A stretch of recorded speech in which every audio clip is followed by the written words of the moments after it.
2 நாட்கள் மாத்திரம் $5.6 பில்லியன். ஒரு போர் இவ்வளவு வேகமாக பணத்தை விழுங்க ஆரம்பித்தால் அது வெறும் போர் அல்ல, அது உலக அரசியலை மாற்றக்கூடிய ஒரு சம்பவம். அமெரிக்க பாதுகாப்பு வட்டாரங்கள் அளித்த மதிப்பீட்டின்படி போரின் முதல் 2 நாட்களில் மாத்திரம் அமெரிக்கா பயன்படுத்திய ஆயுதங்களின் மதிப்பு சுமார் $5.6 பில்லியன்.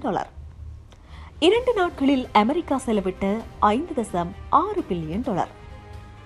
இலங்கையின் முழு ஒரு வருட அரசாங்க செலவின் கிட்டத்தட்ட 1/4 பங்கு ஆகும். போர் என்பது வெறும் குண்டுகள் அல்லது ஏவுகணைகள் பற்றிய கதை மாத்திரமல்ல, அது ஒரு பெரிய பொருளாதார இயந்திரம். அதனால்தான் உலகின் பெரிய சக்திகள் போரை தொடங்கும் போது அது இராணுவ முடிவு மட்டுமல்ல, அது ஒரு பொருளாதார மற்றும் அரசியல் முடிவு. இந்த மோதல் இன்னும் ஆரம்ப நிலையிலேயே இருந்தாலும் அதன் தாக்கம் ஏற்கனவே உலக சந்தைகளில் தெரிகிறது. அதனால்தான் இந்த போர் மத்திய கிழக்கில் மட்டும் நடக்கும் ஒரு மோதல் அல்ல.